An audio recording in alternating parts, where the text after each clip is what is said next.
Welcome back. We have Sibonga Mamba, the Communications Officer from the Eswatini National Youth Council, which had open calls for applications for the agribusiness, the grants program that they have. Well, the initiative promises financial support for its youth agripreneurs. It also opens a broader conversation about the role of the council in empowering the nation's youth beyond one-off grant opportunities, which is important. So let's speak to her. She's in studio. Good afternoon. Welcome to the program. Good afternoon, sir. Good afternoon to Eswatini. Good afternoon to our stakeholders, and good afternoon to our fellow young people. Look, the youth policy, it emphasizes entrepreneurship. It also emphasizes economic empowerment. Very important points when we are talking the current youth crisis in the Kingdom of Eswatini. Let's talk about the other programs that are in place in making sure that the youth develop their skills as well as they can access the capital. Okay, the ENYC has a number of complementary programs to the one that we are here about today. We have a mindset change program where we are trying to help young people transform from a fixed mindset to a growth mindset. We want young people who will be independent, move from a dependency mindset. Young people will move from a mindset that says they should be job seekers, but rather young people who will be job creators, young people who will perceive life in a positive light and ensure that they move from thinking scarcity, but rather they move into thinking of abundance. So we have trained 59 young people who will be moving into communities to train other young people and deliver the mindset change toolkit that we developed with the young people. We also have a technical and vocational support program where we support young people who have skills in different skill sets with machinery, startup tools to venture and launch their entrepreneurial ventures. And we have supported a number of young people, and they are working there on the ground and they're doing well in business.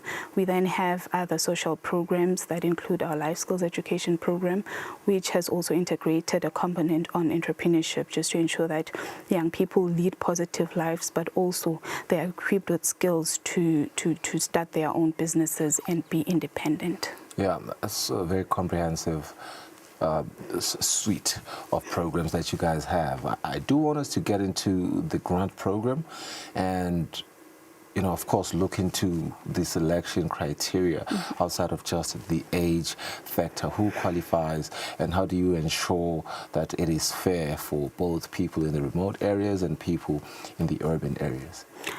Thank you. I'd want to start by saying yes, it is open to young people aged 18 to 35. We are targeting young people who have disabilities. We are targeting the able-bodied. We are targeting women. So we are encouraging all young people to apply, both those residing in urban and those residing in rural areas.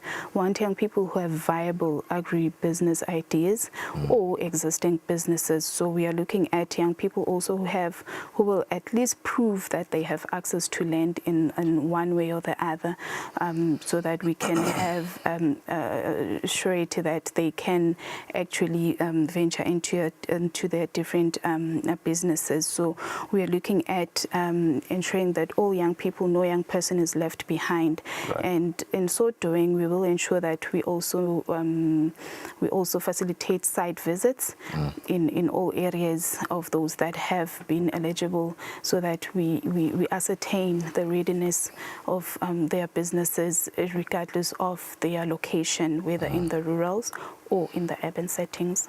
You mentioned something quite critical. You say you want to make sure that you are looking for young people whose business ideas are viable.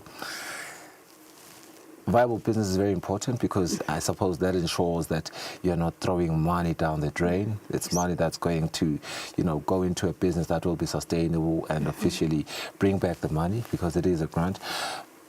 I want us to talk about the challenge of people who, you know, when you start a business, perhaps your documentation is incomplete because of a lack of experience or otherwise. How do you bridge that gap? Because sometimes it may feel like a business is not viable when the business itself is viable. It's just the documentation that's a problem. Thank you.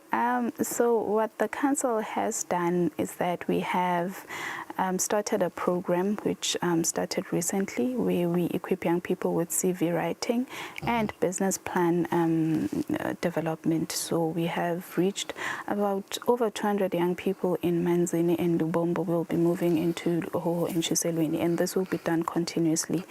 It will not just end with this first cohort. So we are trying to equip those young people with this necessary skills to develop competitive business plans that will attract potential funders, that will attract investors. So we want young people to be better positioned to access financial support beyond the agribusiness support that the ANYC is providing. We want young people to be able to knock into all financial institutions and get the assistance that they need. Right. You want to make sure that this goes beyond just, these agribusiness sector, so to speak. But speaking of this grant, which particularly looks at crops, it looks at livestock, it looks at tools, what specific agricultural, let's call them the enterprises or value chains, are prioritized under this grant? So we are looking into agribusiness in a broader perspective. We are looking at your horticulture, we are looking at your piggery, your poultry, we are looking at vegetable production, as you have rightfully mentioned. So we want businesses that will show potential of providing even employment opportunities for other young people in the different communities, especially young women. We want young women to be involved in this sector, agricultural sector. So we are looking at all those types of businesses, and I want to mention that it is small scale. That is why we have termed it micro. So it is not exceeding 10,000. Okay. Yes, it is not exceeding 10,000. So we want young people to just apply for the exact amount that they need. May I just emphasize that? Whether it's 2.5, they should just apply for that 2.5 so that we can have more young people getting the support. One of the most recurring concerns around grants is post-funding support. And it becomes key because you want a business to grow, to sustain, and to eventually scale, right? What mechanisms do you have in place to make sure that at least, there is some sort of post-funding support that is there?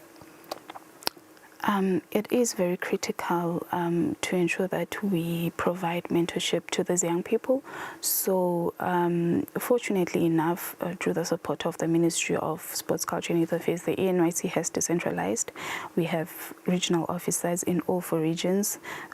Before we just had 2, but we now have 4 who will be providing mentorship, providing guidance as and when, and who will also link these young people to the agribusiness experts that are available, and to our different stakeholders who will work closely with these young people to ensure that their businesses become a success and that they thrive. Smart agricultural practices are very key in the current climatic reality that we are living under as a whole globe. You talk of floods, you talk of droughts, you talk of pest outbreaks, which has been, another big one in the Kingdom of Eswatini. It's also FMD. It's quite a lot that's happening, really. How is the ENYC encouraging recipients to really adopt climate-smart agricultural practices? Thank you. So one of the aspects that we'll also look into as we will be making the selection, we want to see businesses that will integrate value addition, but also that will integrate technology and in ensuring that the businesses succeed. We'll also work closely with partners. We have good relations with the Women Farmer Foundation, which supports and provides training for young people. We will be looking at that. We have the Ministry of Agriculture, which is departments that seek to support agripreneurs. So we will be working closely with those. We want these young people to succeed and to make it. Yeah, and I'm sure you do want to look ahead into the future, and perhaps because, Eswatini has been articulated as one of the countries that can really be taken out of the doldrums by agriculture, and essentially that is why even His Majesty the King really prioritized government to prioritize agriculture. How do you foresee a future where you are now making this grant more transformative and far-reaching? We will be working closely with our ministry just to see to it that we also, in future financial years, our budget expands so that we can reach to more young people. We want to reach to more young people, and we'll be working closely also with our development partners. We have relations with the UNDP, UNFPA, and the European Union, the Taiwan Embassy. So we are already in talks and conversations regarding programs that will help more young people and reach to a wider group of young people, and ensure that indeed we deliver impactful programs in both in the agricultural space and in other sectors. And of course, we know that the ENYC is always vehement around the term sustainable businesses, and obviously, I'm sure you guys learn from your other grant cycles, and they should inform how you improve going forward with your other grant cycles that then come in the future. How has that process been like?